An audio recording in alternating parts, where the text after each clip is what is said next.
Haleluya. Shalom, Alem. Berjumpa lagi dengan saya pada perenungan hari ini tanggal 4 Maret 2025. Saudara, di payung cerah ini sudahkah kita baca syukur dalam doa kepada Tuhan Allah kita? Dan sudahkah kita memberi senyuman dan sapaan kepada sesama kita? Kita awali perenungan pagi hari ini dengan tanda kemenangan kita. Dalam nama Bapa dan Putra dan Roh Kudus. Amin. Apa untungnya mengikuti Yesus? Bacaan liturgi hari ini diambil dari kitab Sirak 35 ayat 1 sampai dengan 12 dan Injil Markus 10 ayat 28 sampai dengan 31. Saudara-saudaraku yang terkasih, kita semua pasti mengenal yang namanya MLM, saudara. Multi level marketing, yaitu sistem pemasaran berjenjang.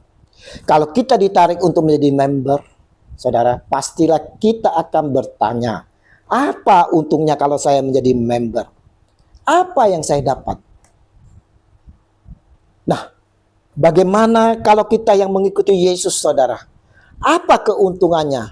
Apa yang kita dapat dari mengikuti Yesus? Petrus kepada Yesus berkata, kami ini telah meninggalkan segala sesuatu dan mengikuti Engkau. Markus 10 ayat 38. Saudara, Petrus mencoba membandingkan dirinya bersama para murid lainnya dengan seorang muda yang datang kepada Yesus. Karena pemuda itu tidak bisa meninggalkan hartanya demi mengikuti Yesus. Petrus merasa dirinya lebih baik daripada pemuda itu. Sebab ia dan para muridnya telah meninggalkan segala sesuatu untuk mengikuti Yesus. Mungkin harapannya adalah untuk mendapatkan pujian. Dan kita pun, saudara, telah mengikuti Yesus sepenuhnya. Apa yang kita dapat? Apa reaksi Yesus atas pernyataan Petrus ini? Jawab Yesus, aku berkata kepadamu, sesungguhnya setiap orang yang karena aku dan karena Injil meninggalkan rumahnya, saudaranya laki-laki dan saudaranya perempuan, ibunya atau bapaknya, anak-anaknya atau ladangnya, orang itu sekarang pada masa ini juga akan menerima kembali 100 kali lipat.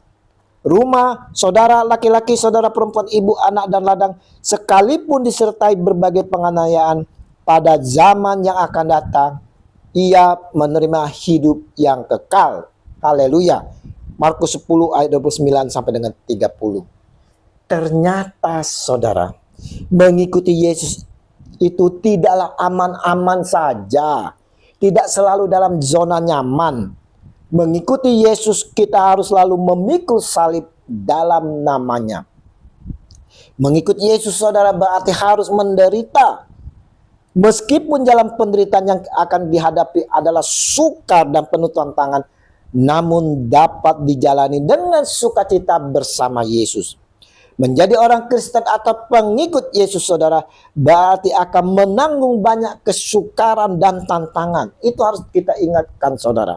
Setiap pengikut Yesus harus siap dengan berbagai ragam penderitaan ini. Dalam mengikuti Yesus, saudara yang terkasih, tidak ada hitung-hitungan untung ruginya. Tidak ada, saudara, tidak ada tuntutan upah dari pengikut-pengikutnya. Penyerahan diri seutuhnya dan apa adanya lah yang diharapkan Yesus. Tidak ada seorang pengikutnya pun yang berhak untuk menuntut upah apa yang akan diperolehnya. Ukuran upah hanya ada pada Yesus dan Bapa. Siapapun di dunia ini tidak mampu menjawab ukuran upah seperti apa yang dimaksudkan Yesus dan Bapa ini.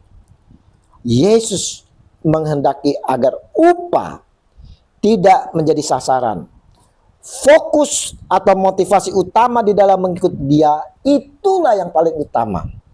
Karena jikalau upah yang menjadi sasaran utama para murid-murid dalam mengikutinya, maka arti kedudukan Yesus sebagai seorang yang diikuti akan dilupakan. Akhirnya, saudara, bukan peran dan kehendak Yesus yang diikuti, melainkan mengharapkan upahnya. Yesus menjelaskan di sini, saudara, bahwa setiap orang yang mengikuti Yesus harus mempersiapkan diri untuk memperoleh upahnya di kekekalan nanti, saudara. Dan setiap orang yang karena namaku meninggalkan rumahnya, saudara laki-laki atau saudara perempuan, bapak atau ibunya, anak-anak atau ladangnya, akan menerima kembali 100 kali lipat dan akan memperoleh, ingat ini saudara, akan memperoleh hidup yang kekal. Matius 19 ayat 29. Dan inilah pengharapan dari kita saudara, yaitu memperoleh hidup yang kekal. Dan barang siapa mempertahankan nyawanya, ia akan kehilangan nyawanya.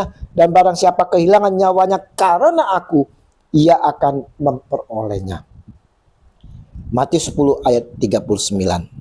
Janji Yesus ini saudara tentu menjadi kabar gembira kepada orang-orang yang telah mengorbankan banyak hal di dalam hidupnya demi mengikuti Yesus.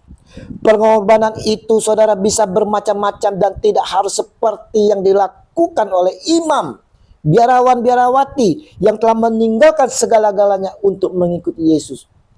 Bagi umat Allah pada umumnya pengorbanan itu bisa berarti apa saja yang kita persembahkan untuk menciptakan damai sejahtera di dunia ini dan kehidupan abadi di surga kelak.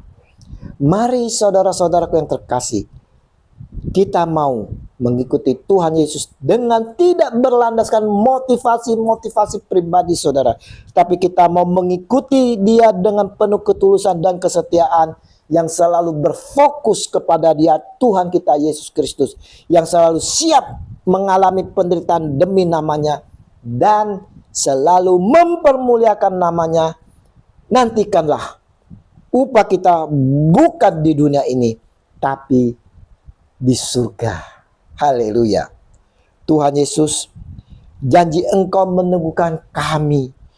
Kuatkanlah kami dengan kuat kuasa Roh Kudus-Mu ya Tuhan, agar kami senantiasa setia dan taat mengikuti Engkau, sekalipun harus menderita demi nama-Mu.